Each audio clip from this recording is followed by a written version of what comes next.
This is Carl at National RV Detroit, and I'm going to walk you through this 2022 Flagstaff E-Pro, model number 19BH. BH for bunkhouse. Okay, so this is a how-to video, not a floor plan video. I'm just going to show you some of the features and how they work. So, first of all, we have scissor type stabilizers that take the 3/4 inch crank that comes with the trailer or a 3/4 inch socket. This rack here, your griddle, and there's also a utility table that hangs on here. Okay, and you plug it in right here to this quick connect. There's a rubber hose that comes with it. I'll show you that when I get to it here. Let me see if I can find it. Yeah. So this is the griddle, this is the rack it hangs on, and then of course this is the rubber hose to connect to your LP system. So it just hangs right on this rail right here. Okay, so you've got outside power. This is the range hood vent here. So remember, if you're going to be running the fan in the range hood and you want to vent to the outside, make sure you always flip this open so this baffle flaps freely inside. That way it'll actually vent to the outside. Otherwise you can keep it closed. Outside speaker, this is the vent for your furnace here. And of course you got a power awning with LED strip in it. The legs on your stairs are adjustable independent of each other, so you're just going to push on this. Let me get my monitor here. You're just going to push up on this, and then you can adjust the legs accordingly. Okay. All right. So all this is in case you purchase a solar panel for a battery charger. It's like a portable battery charger panel, and it would plug in right there. It's just an option. So you have two LP tanks which are full. Power tongue jack. Okay, with a light. Now your bike rack, actually every other one of these on both sides is reversed to this side. So one bike hangs on this side, the other bike hangs on this side. So you adjust those accordingly. Also, if your power tongue jack happens to fail, you can remove this piece right here. You can see there's the pin right there. You can remove it, and then you remove this rubber plug here, and you can go right in there with a 3/4 inch socket or with your 3/4 inch crank, which is probably right here. Yes, right here. You can do that, and there's a hex inside there, 3/4 inch, and you can crank this manually to get yourself out of trouble. So if it ever quits on you for any reason, you can always get hitched and unhitched, okay? 2 deep cycle marine batteries, and keep in mind the kill switch for the batteries they're kind of hard to see here. Let me see if I can get a picture of them for you, or it for you, right there. I know it's hard to see, but let me get some light here. There it is right there. So you can use that switch to disconnect the battery when you put it in storage if you need to. If it's camping season and you're using it, you're just going to keep the battery on all the time, because your tow vehicle's alternator will charge the battery, the power converter will charge your battery, so on and so forth. So unless you've got it in storage for any period of time, you're just going to leave the battery connected. Okay, docking light there. This is right there you have your dump hose. This is your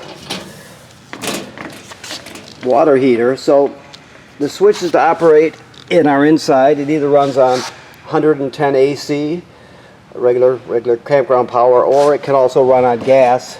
You get a faster recovery rate when you're running on gas. The switches are inside, okay? This is the drain plug, just so you know. It's drained right now because it's winter time, but that's the drain plug. It's got an anode rod attached to it, and it goes right in there. Takes an 1 1/16 6-point socket. Okay, so here we have the water hookup. So the most common way to get water to the trailer is through the city water hookup right here. So you would just put the hose there, screw it on, turn it on, you've got water pressure. all the plumbing will work.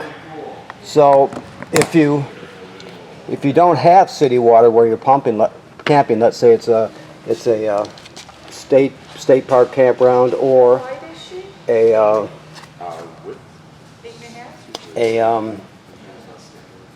rustic campground without city water, you can pre-fill this tank right here, and then you can use the onboard pump to pump the water. Okay, so either way you'll have running water in the trailer. That's just a outside shower for kids and dogs and feet. Your power cord is right here. It's a 30 amp power cord. Okay. So these are your dump valves right here. The larger one is the black. It's always the black, the larger one. The gray is sink and shower water. So the black is toilet water and waste over here. This also has another feature called a black tank flush. So if you come back here and you hook your hose on at the dump station onto here, you open the black tank and dump it, and then you leave the valve in the open position. Then you can flush out the tank and clean off the sensors and that sort of thing. Okay. I'll be out of your way 1 second here. I'm sorry, Phil. No, it's all right. No problem. You also have a ladder back here, which is a good thing. Allows you to inspect the roof easily. The manufacturer states every 60 days you should go up there and inspect your roof, so keep that in mind. Check for cracking and sealing, or cracking. I'm sorry, cracking at the sealant. So make sure no water can get in, that sort of thing. So you can look at the sealant all the way around. Make sure there's no cracking or separation where water can get in. You look at the roofing attachments and the roofing material. Make sure none of them were damaged by low branches or by road debris flipping up there, something like that. Okay. All right. Okay, so let's go inside.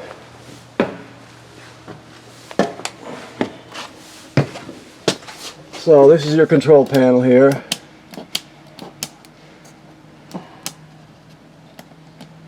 Okay. I think they've shut these off independently of each other. There is a master switch, but you can also shut these off individually. So let me just get them on here.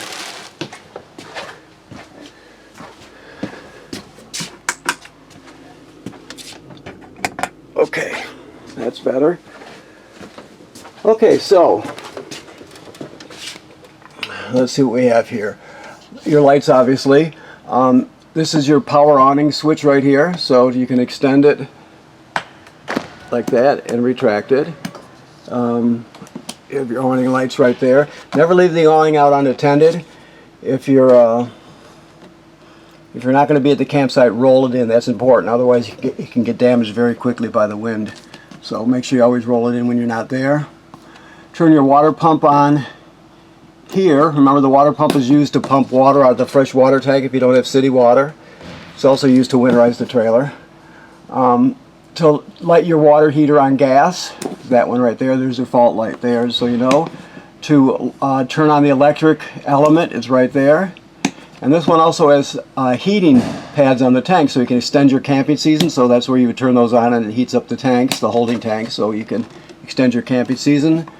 Battery's charged, fresh water's empty, black water's empty, and gray water's empty. It graduates up in 1/3 increments, as you can see. So once you get past 2/3, you're going to have to start thinking about dumping your gray and black tanks. All right. Okay, this, so you know, is a GFCI right here. So if you're using the plug on the outside or any other plug and it pops, you reset it here. Every plug, every outlet in the trailer is wired through a GFCI. Okay. Alrighty.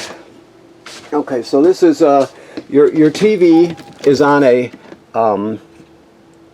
swing out bracket, just so you know that locks into place. So you can lock it into place when you're traveling, so it doesn't get damaged. Also, I want to show you that this green light tells you that the digital signal booster for the digital antenna is on. You could shut it off by going like that, but you always want it on because you won't get a good signal from the antenna unless that's on. Okay, so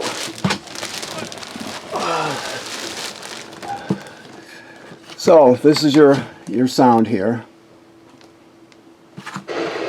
Okay, so basically you have AM FM radio here. Okay, you have USB, so you could put all your albums on a USB stick and take them all with you. You have Bluetooth, so you can hook up wirelessly with your phone or your tablet.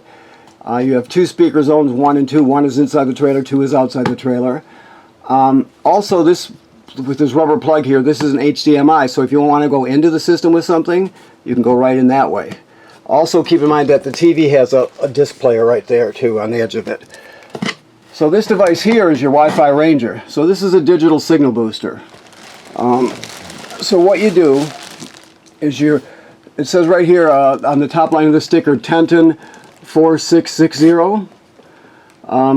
So that's the name of your Wi-Fi Ranger. So all your family's devices, you'll go into the Wi-Fi section, you'll find this, Tenton 4660, and you'll put in a password so it hooks up automatically, right? Then in a browser, you go to the bottom line, which is the control panel, 10-146.60, so on and so forth. You type that in, and it'll take you to the page for the Wi-Fi Ranger. To log on to it, you have a temporary password right there in the middle, change me now, 4660, okay? That'll get you on there, so you'll be able to see everything the Wi-Fi Ranger sees. It's an excellent signal booster, so you will log on to the public Wi-Fi, whichever you're looking for, campground Wi-Fi or whatever you're going to use, and you just get a better signal. So all your family's devices will hook up to the Wi-Fi Ranger automatically, and then all you have to do is, in your browser, hook the Wi-Fi Ranger up to the public Wi-Fi. So it's a really good thing, and you get a really good signal, okay? Alrighty. I'm starting to get up to speed now. I know I started off kind of slow, but I'm moving now. I'm focused and I'm ready. So, okay, your keys obviously hanging here. Sink, obviously. This is the range hood. I told you about the vent on the outside, remember? If you turn on the fan, you want that vent to be open so it vents to the outside. You also have a light here, okay? Now, let me just look around for a second here so I give you all the correct information. I can look this over. Okay, so this trailer has a solar panel on it, okay? The solar panel obviously charges the battery. It sends amps from the sun to the battery, all right? So you gain power that way.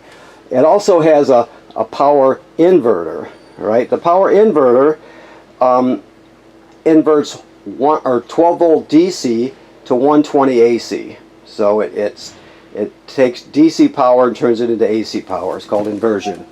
The reason you want to do that, let me start with that, is some of these, I don't know which ones are marked, but I'll just tell you that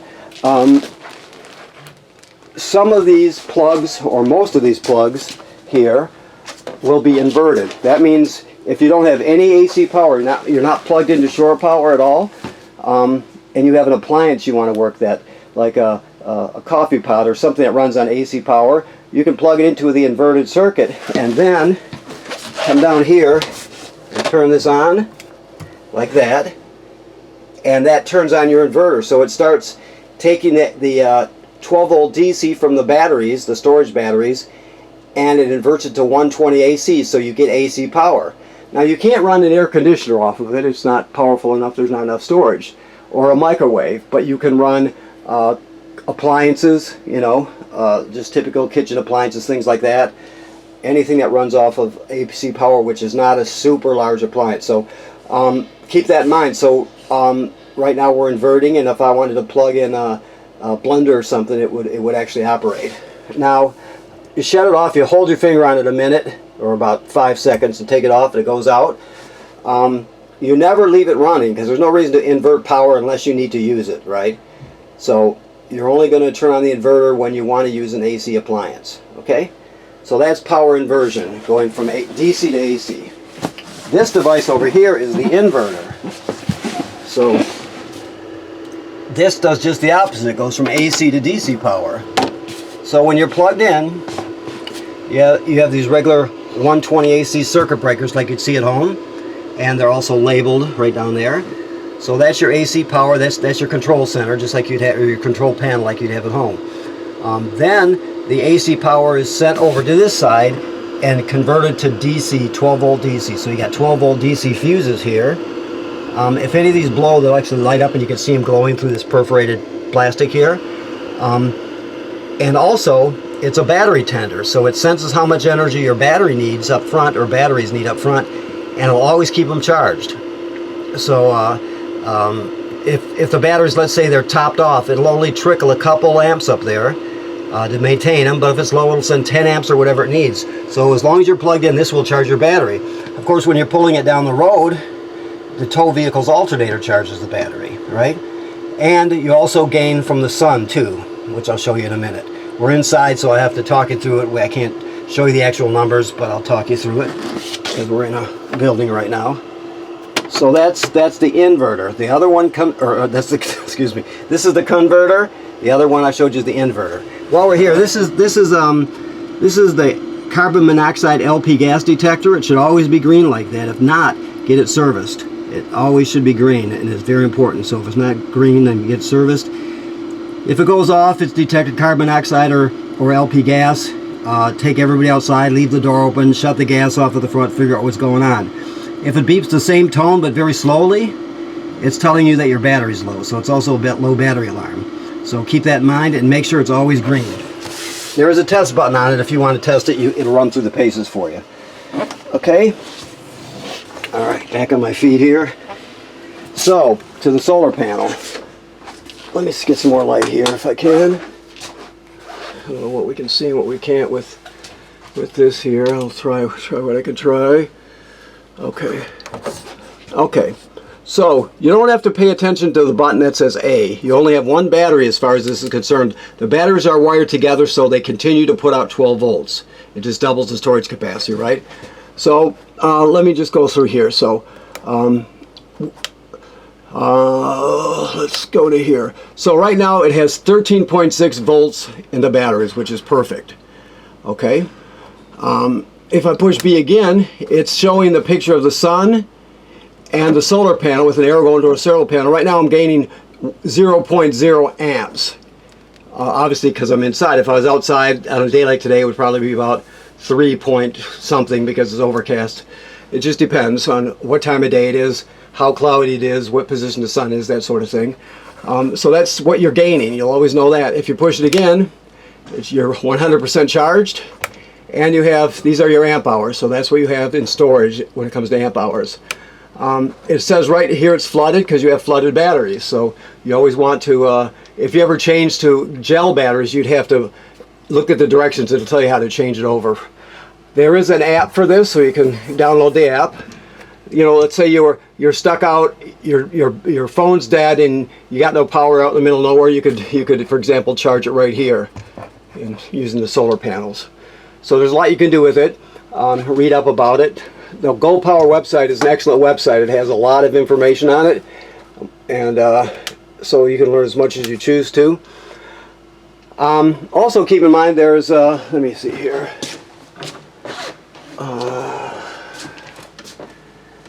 There's another app here you can download. Okay. Now, so there's one thing about this. If it says FUL and it's flashing, just keeps flashing, that's telling you that the battery's full. If there's no room to store the power, the panel will shut down, and so it'll say you get 0.0. If it's going to be the brightest, sunniest day, it's going to say 0.0. That's because your battery's totally charged, right? So it's just telling you that there's no room, and it's not putting anything in it, right? But as soon as you use up some power, drain your batteries, that will go back to the normal configuration, okay? Alrighty, so let me look around and see if I forgot anything. I know this is a lot to remember. I think I'm doing a little better now when it comes to explaining it. So this is obviously your air conditioner works like this off these, which is two knobs. This one just temperature, and then these are your controls. There's two fan speeds. With the fan is just the air conditioner running without the compressor, and then there's two cool speeds for the air conditioning. This is your furnace. It's very simple. It's analog. You click it over, you listen to it, you hear that click.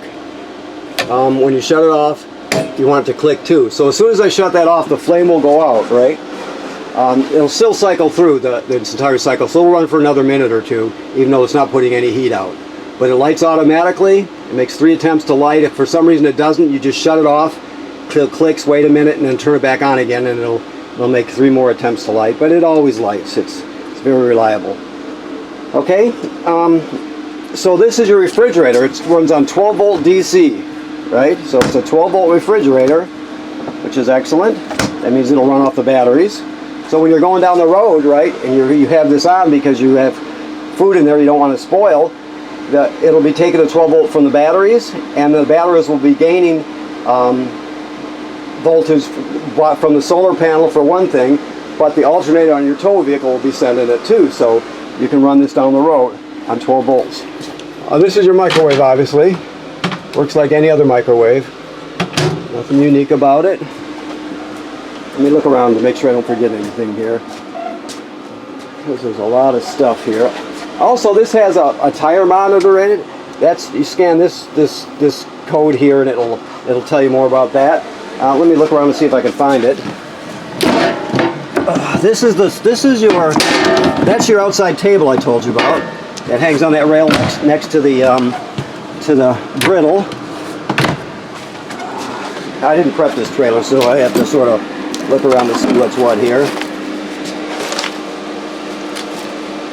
Okay, maybe here. Nope. Here. Nope. Let's try this one right here. Ah, there we go. So this is your tire monitor. This particular screen will go into your tow vehicle with you, and basically it will read the temperature and the pressure in your tires, just the door side and off door side, not your spare. So on your tire, just so you know, across from the valve stem, here's the valve stem. Across from the valve stem on the wheel, right over here on the inside, is a sensor on either tire. So you have to set this up. The directions are pretty clear, and you can set it any way you want to any temperatures, if you want audible alarms, whatever you want to do. So that's what this is, and this thing will help you right here. Okay. This also has a water filter canister on it, so you get a water filter with it. It's just a charcoal block filter, but it works good. Takes out heavy minerals and chlorine and that sort of thing. This is the wrench that slides over the water filter canister. Okay. If you're just renting this, whatever, you don't have to worry about anything like that. Obviously, this is already going to be taken care of. 2 remotes here. That's your TV and that's your sound. Let me see here. Go to the bathroom here now and finish it up here. So, okay, so you have a 4-speed fan. Keep in mind, you pull down on this one here, and then you open up the cover. It's got a cover over, so you can even leave it open during the rain. Also, and it has 4 speeds on it. Let me just do this. Right, 4 speeds. So keep in mind, when you use the shower, you always want to do that to pull the humidity out, because it's these trailers are built super tight, super energy efficient. And keep in mind also, if it's a time of year where you get condensation from your breath, and you got people over, you can run this fan on slow, on 1 or 2, and it'll suck all that out right out of the trailer, so you won't have an issue with condensation. Keep that in mind. That's important. A lot of people overlook that. So let me just shut it down here. There's 4 speeds, and you've got to close the lid like that. Okay. Now the toilet works like any other RV toilet in that you have to have chemical and water in it to use it. So right directly below, that's antifreeze in there now, but directly below is the black tank. All right. So when you get to the campground, you hook up your power and your water, you'll come in here, you'll put 1 dose of chemical in the bowl, then you'll stand on the pedal, and because you're hooked up to water, water comes swirling out and go wash the chemical right into the black tank. You'll step on it long enough to put at least a gallon of water in the black tank. Some people use more, but use at least a gallon with chemical, and you're all set. If you use it dry without doing that, the smell will be terrible, major, super duper terrible, and it will also can get clogged up. So you always want water and chemical in there before you start using it. That's very important. If you're at a campground and you have to dump your black tank because it's full, but you're going to stay another week. After you dump the black tank, you come in here, put chemical and a gallon of water in it before you start using it again. Okay? Alrighty. So So this is self-explanatory here, except when we get down to the water miser, or the shower miser. That's this thing right here, right? If you can see it. So what this is a water circulator, a recirculator. What it does is circulates water between the water heater tank and this faucet right here. So the idea is, normally when you're heating up your water, it's just coming out of the shower or the faucet and going straight down the drain, right? So you're wasting good clean water, and in some places where there's drought conditions, how come I'm not seeing what I'm looking for? Oh, there it is. Drought conditions. You can't really do that. You're not supposed to do that. Plus, you're wasting valuable storage in your gray tank for water that should, is still perfectly good. So what this does is loops it around. You'll go, let's see, into this position here, right like that, and it'll loop it around while it's heating up. So it's heating up, and so it just goes around in a circle. Nothing goes down the drain. It just keeps going round and round and round, and then this thing here will start to turn beige, a beigeish brown color. When it does that, you know it's hot. So then you would go over here and put it into running position, and you're all set. You got hot water, and you didn't waste any. So that's the shower miser, and it's a water-saving device, and it works very well. Especially, like I said, if you're in a drought area, like some states get in the summer, they got very little water to work with. So it's a great thing when it comes to that. You can always go to their websites, as with anything I've showed you in this trailer, and look at their product videos to teach yourself even more, or stuff you can't remember. Also, in this packet here, there should be literature on every component of this trailer too. So, okay. The ladder you're going to put underneath the mattress so it doesn't bounce around and break a window or something. So make sure you secure that. Of course, let's see here. The TV for some reason is not plugged in right now. I'll have to ask about that. I didn't prep this, but it should be. There should be a coax going on there somewhere. Oh, I see. This one looks like it bypasses that, so and it plugs it in the back, I would guess. So, okay, you shouldn't have to worry about that anyway. It'll be all straightened out. So I think I've covered everything. There's also this is also pre-wired for a backup camera. I didn't spend as much time outside because there were other customers looking, and I didn't want to disturb them. But it's pre-wired for a backup camera. If you ever want to add one. It goes right there. It's just a plug-and-play deal, and you have to get the Furion camera that fits that housing. Let me look and make sure I didn't forget anything here. You have your door here, which is commonly referred to as a bike door, but you can store whatever you want. Plus, this goes up and locks into place, and you can get it out of the way and store, kids' bicycles or whatever you want to put there. It's also an emergency exit. Like I say, your dump valve's gray and black. This is the outside shower, which I touched on. This is a shitty water hookup, right? And that's your fresh water fill. If you got one, you don't have to worry about the other. They're totally separate of each other. If you're using the fresh water, you got to turn on the water pump. If you're using the tank, of course. If you're using city water, you don't. This is also where you winterize the trailer. You don't have to worry about that because, that'll be taken care of. But that's where it's done, right there. Okay. All right, so it looks like I covered everything. I just wanted to make sure as I go over it. Okay, like I said, your griddle, this is the rack here. It's pretty self-evident. It just hangs right on the side. All right, so I think that does everything. I want to thank you for purchasing your trailer here at National RV Detroit, and please remember what I said about inspecting the roof every 90 days, 60 days I think for this trailer. Go up there and be very careful. Whoever goes up there, be very careful. You look at cracking or separation where the sealant is at, so make sure water can't get in. Then you're going to look at all the roofing attachments. Make sure they weren't damaged by low branches or by road debris flipping up there along with the roofing material. So make sure you take care of that. And right now, this is summerized. It's de-winterized. Or no, wait a minute. Let me straighten that out because I just looked at it. This is actually winterized, so it's all set for the winter. The water has been purged out of the system and replaced with antifreeze, And so it's for the winter, it's all set. It won't freeze. So come spring, you have to de-winterize it before you use it. Okay? All right. Thank you very much.